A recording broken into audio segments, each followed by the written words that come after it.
The night sky was calm, but something felt wrong. For weeks, satellites had stopped sending signals. At first, people thought it was just technical failure. But then, more satellites went silent. One by one, the eyes of Earth in space were blinded. Scientists argued in their labs, engineers tried to fix the problem, but no one could explain why such advanced systems were all dying together. Some said it was a solar storm. Others whispered it was sabotage. But deep down, a fear was growing. Something out there was watching Earth. In Washington, Moscow, Beijing, and London, secret meetings were held. World leaders knew more than they admitted. Strange shadows had been detected far beyond the moon, huge objects moving in silence. They were not asteroids. They were not natural. Something artificial, something built, was approaching. Still, the truth was hidden from the public. Ordinary people noticed strange things too. Farmers in fields saw lights hovering above them at night. Pilots reported sudden flashes in the sky, faster than anything human-made. Children pointed at the stars and said they saw movements no adult could explain. At first, people laughed. But then, the laughter stopped. Something bigger was coming. On a quiet evening in New York, all television screens suddenly went black. Radios filled with static. Phones lost connection. For 2 long minutes, the world was silent. Then a voice came. It was not human. It was cold, metallic, but clear. It spoke in perfect English, as if the speaker had been studying the language for centuries. "People of Earth," the voice said, "your time is over. You are no longer the masters of this planet. We are here.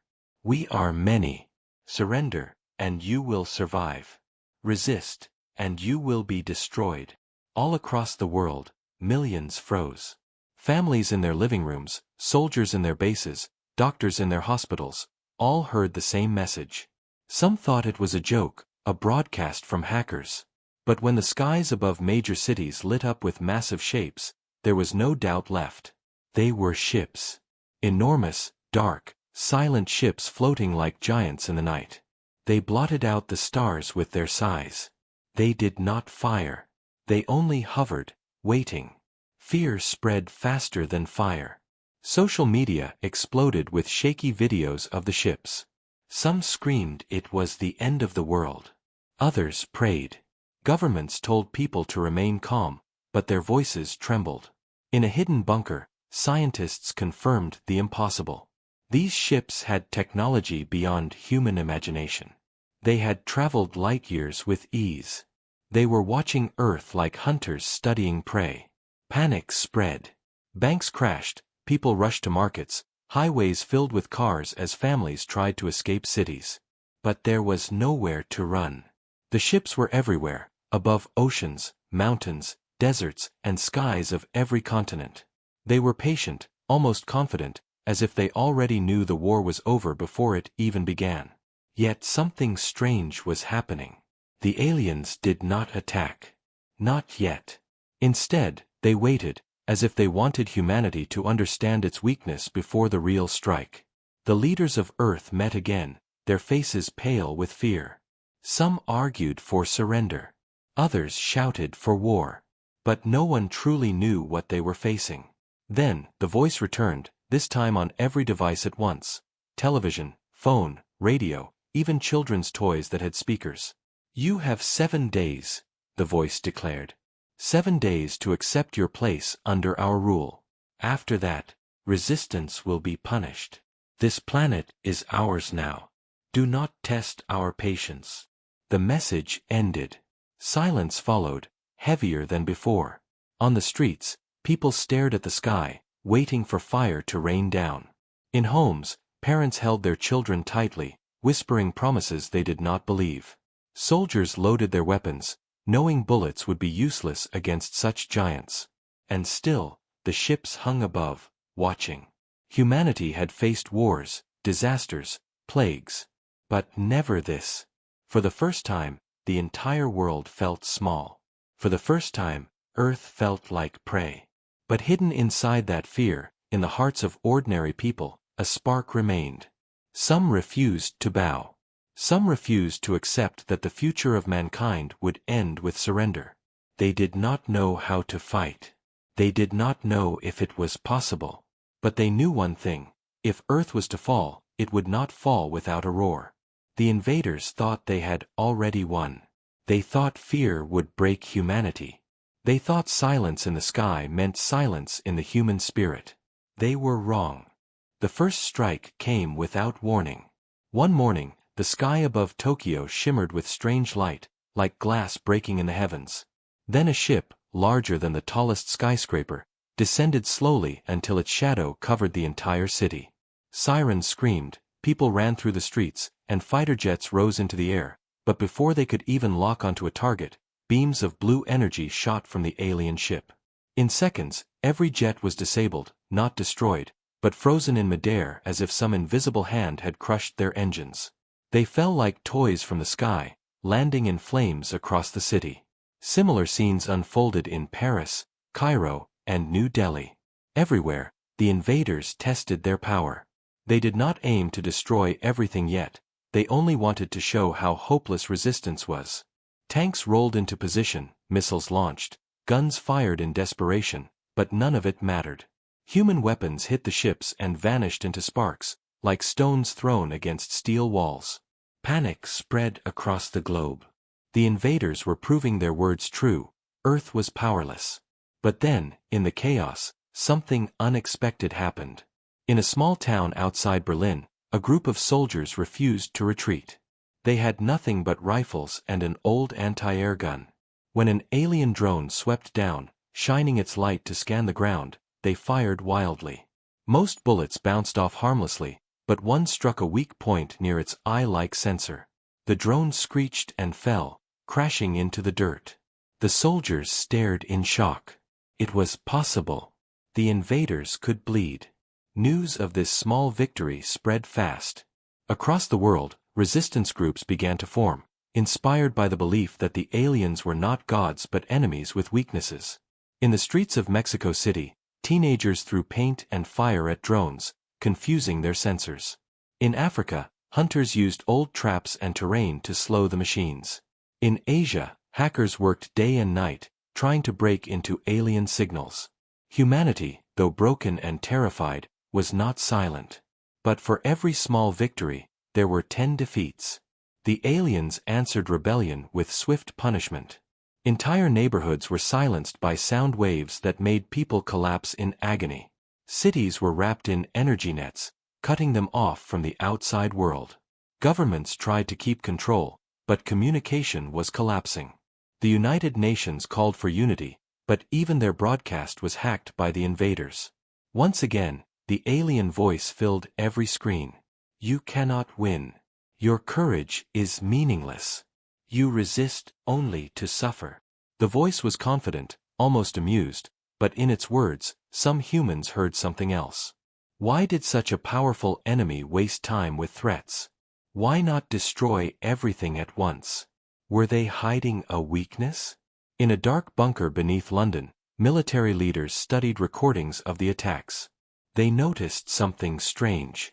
The invaders never stayed too long on the ground. They always returned quickly to their ships, as if Earth itself was an enemy to them. Gravity, atmosphere, or something else, it was clear the aliens were not as comfortable here as they wanted people to believe. Scientists whispered that this was the key. Earth was not just a battlefield. Earth was humanity's ally. Still, the price of resistance was heavy.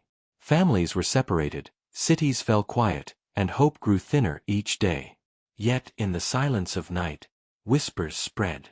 Stories of farmers blocking drones with radio signals, of engineers hacking alien machines, of soldiers striking back and surviving.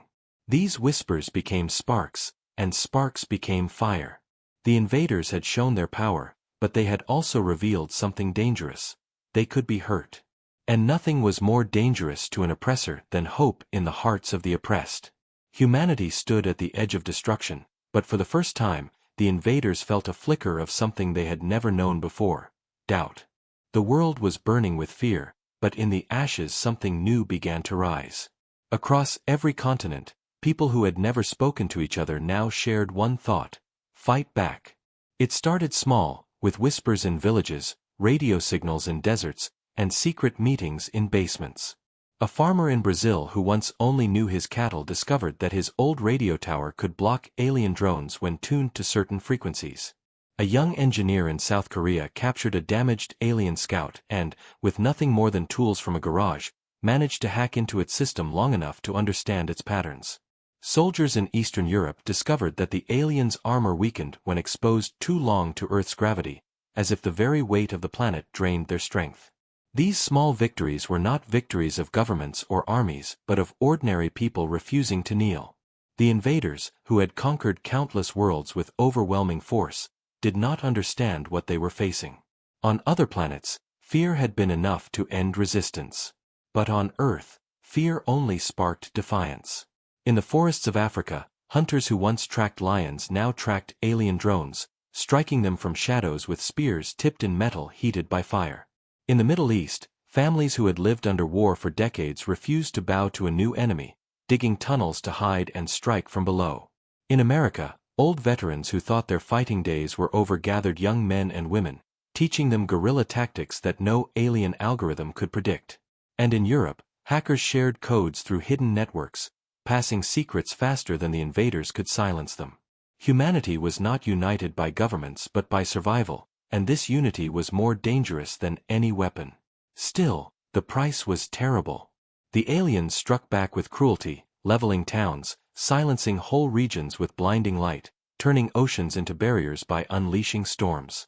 Yet even in this storm of terror, humanity adapted. They learned that the alien machines could not function well in water. Fishermen in the Pacific lured drones into traps with old boats wired to explode. They learned that alien vision struggled in smoke, so in battle, humans burned tires and forests to blind their enemies. Slowly, piece by piece, humanity was building a playbook of resistance, each page written with blood but each lesson priceless. In a hidden bunker in Iceland, scientists pieced together fragments of alien tech smuggled in from battles. What they found confirmed the whispers: the invaders were not invincible. Their ships were strong in space but fragile in Earth's thick atmosphere. Their soldiers moved fast but grew weaker with every hour spent under the pull of gravity. Their weapons were powerful but relied on signals that humans were learning to disrupt. Earth itself was the great equalizer, and humanity was beginning to see that maybe, just maybe, survival was possible. News of these discoveries spread not through official broadcasts, but through stories carried by refugees, through scratched messages on walls, through songs sung by children who had seen drones fall. These stories traveled faster than fear. The invaders watched with confusion. They had expected surrender within days, but weeks had passed, and still, humans fought. Each battle was small, each victory costly, but the effect was growing.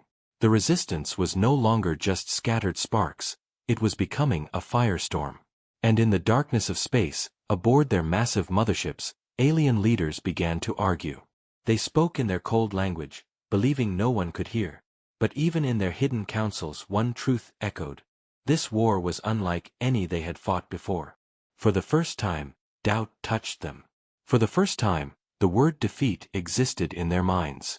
On Earth, people still lived in fear, but they also carried something more dangerous than fear: hope. And hope, once awakened, could spread faster than any invasion. The resistance had been born, and humanity, broken yet unyielding, was ready to fight not just for survival, but for victory. The war dragged on and humanity bled, but something was changing in the shadows of the world. The aliens still controlled the skies, still cast their enormous ships over cities, but they no longer moved with the same confidence. Every week, somewhere on Earth, humans found new ways to strike back. What had begun as scattered resistance was now becoming organized, a web of fighters and thinkers who shared every discovery as if each scrap of knowledge was a weapon. In South America, villagers passed word through drums and fires, guiding soldiers to ambush drones in narrow valleys. In Asia, hackers discovered how to mimic alien signals, confusing machines into attacking each other. In Africa, tribes who had lived through generations of struggle laid traps across deserts that swallowed enemy walkers whole. In Europe, Underground cells printed maps of weak points in alien patrols, sending them secretly across borders. For the first time since the invasion began, humanity was not running, it was planning. In a secret chamber beneath the ruins of Geneva, leaders, scientists, and fighters gathered. Some were soldiers in torn uniforms, some were farmers with dirt still on their hands, some were hackers with eyes burning from sleepless nights, but all of them carried the same fire inside. They spoke of patterns, of weaknesses, of the truth they had pieced together from battles. The invaders could not hold Earth forever. Their bodies were cracking under gravity, their weapons weakening in storms, their machines confused by human chaos. One soldier raised the remains of a captured alien weapon and slammed it on the table. "They bleed," he said simply. And the room, filled with the hopeless and the hopeful, fell silent. The decision was made that night. Humanity would not just resist anymore. Humanity would strike. The target was clear, one of the massive motherships that hovered constantly above the Atlantic Ocean, a ship so large it blocked the sun for entire coastal cities. It was the heart of the invasion in that region, the command center of countless drones and soldiers. To destroy it would not end the war, but it would show the invaders that Earth was not theirs. The plan was dangerous, reckless, maybe even impossible, but for humanity there was no choice. In the days that followed, across deserts, forests, and mountains, people prepared. Old satellites were reprogrammed, commercial planes were stripped and rebuilt as bombs, ships in harbors were wired with explosives. Every piece of broken technology was turned into a weapon. Children carried messages through ruins, elders offered knowledge of lands forgotten, engineers welded day and night. It was as if the whole planet had become one giant army, not of uniformed soldiers, but of humans refusing to surrender. The aliens noticed the increase in resistance and struck harder, burning towns, flooding cities, trying to crush the growing fire, but in doing so they only fed it. Every fallen family fueled 10 more fighters. Every destroyed village gave birth to new anger. Humanity's spirit, once broken, was now sharper than steel. Finally, the day came. Under the cover of storm clouds, hundreds of small human crafts rose into the air, many of them little more than flying coffins made of scrap and courage. From space, the mothership watched, its massive guns preparing to fire, confident in its power.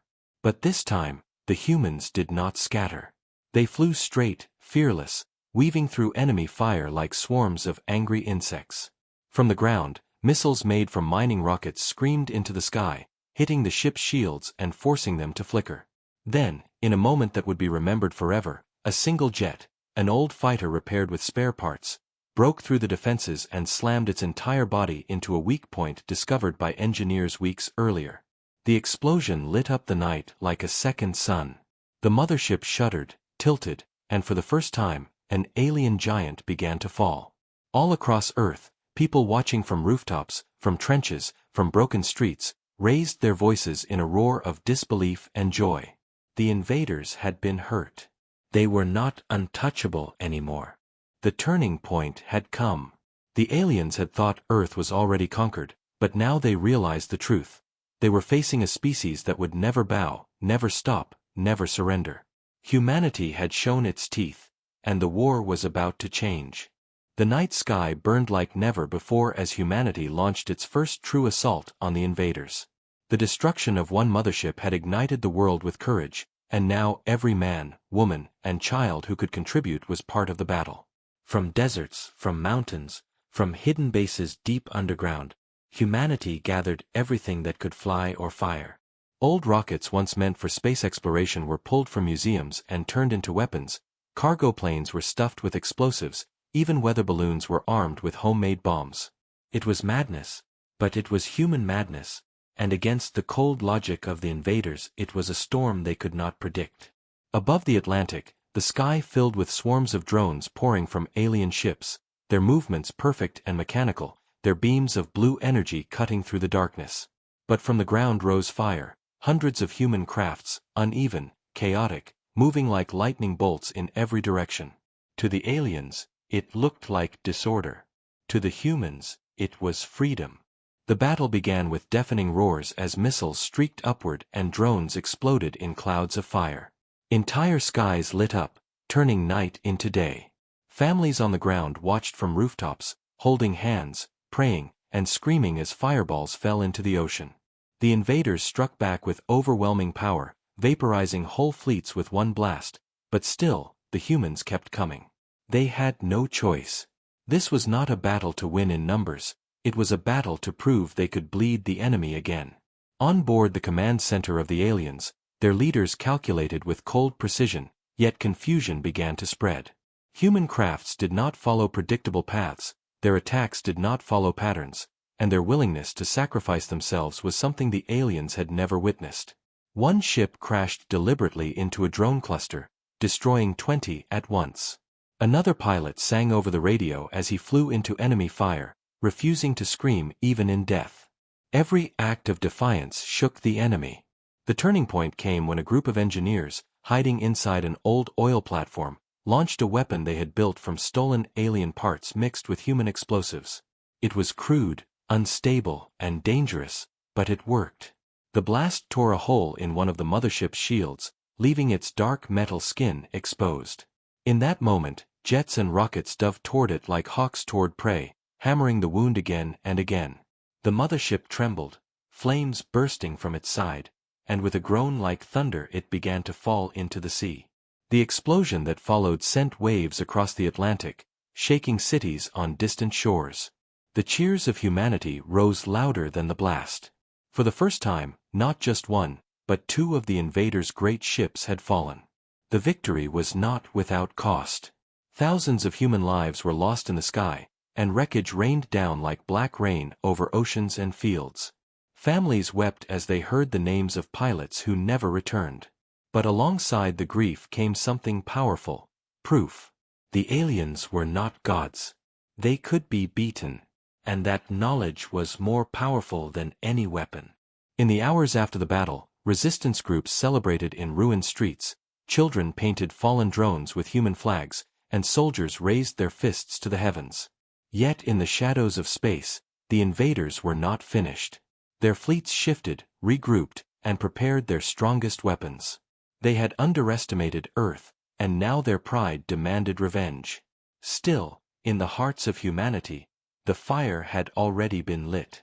The sky had burned with death, but it had also burned with hope, and that hope would not be extinguished. The war was far from over, but the message was clear: humanity would fight, humanity would endure, and the invaders had finally learned fear.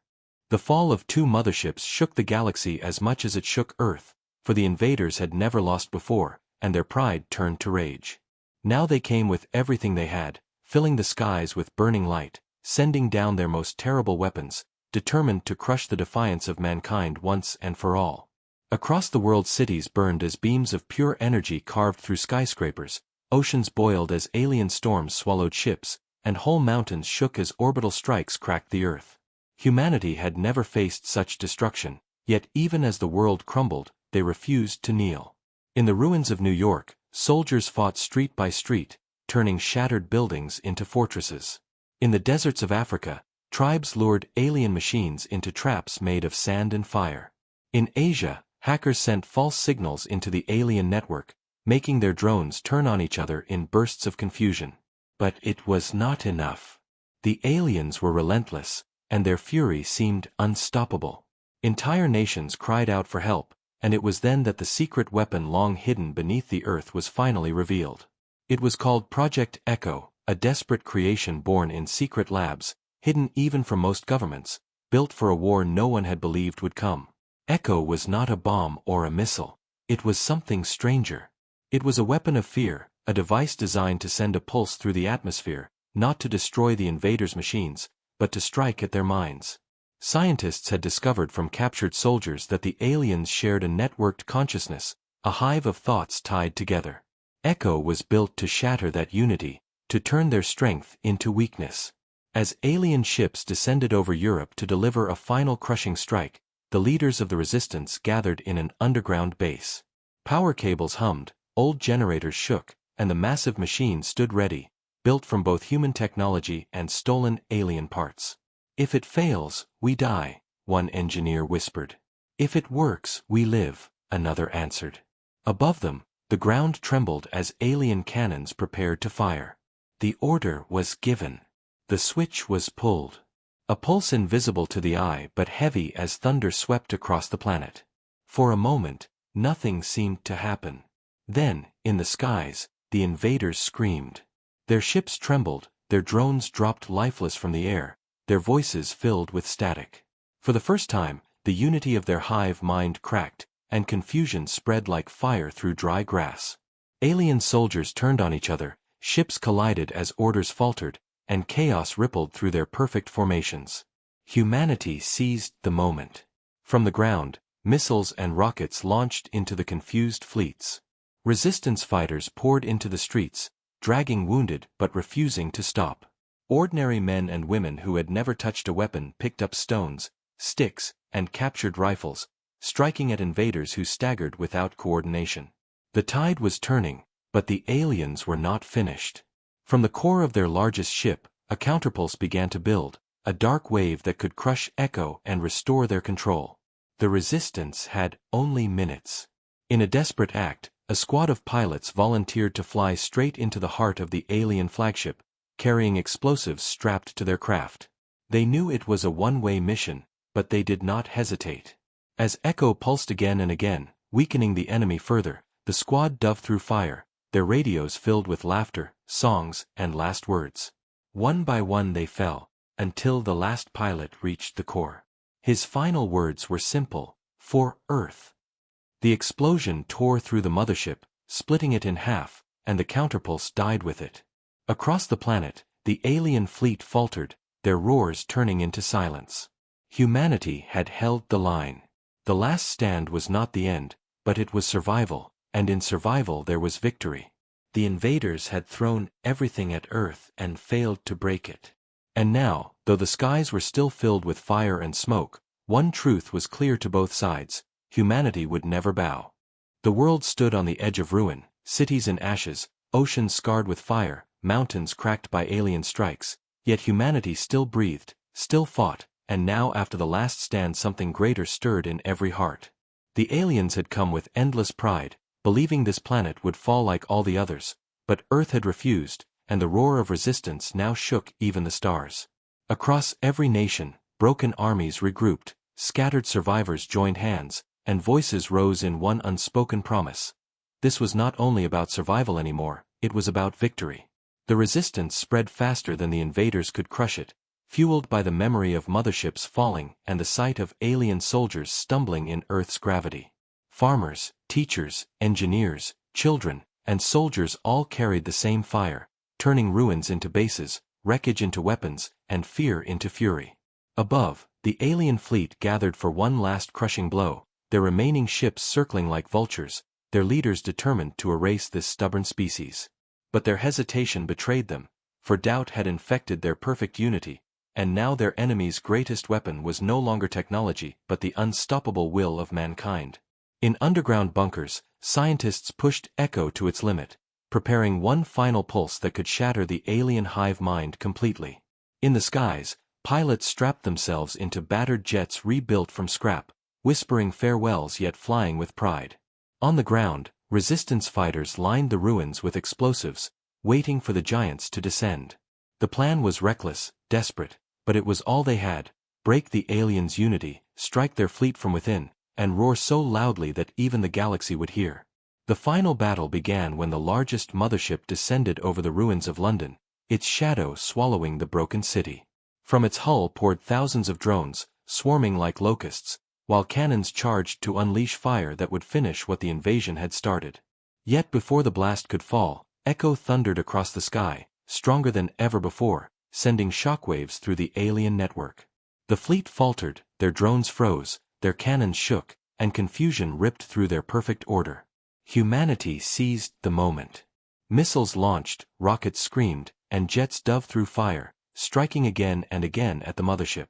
From the ground, resistance fighters swarmed into the streets, dragging captured alien weapons, firing blindly but bravely, and everywhere the roar of defiance grew louder. The invaders struck back, desperate to recover, but their unity was broken, their commands tangled, their fear spreading faster than their beams of light.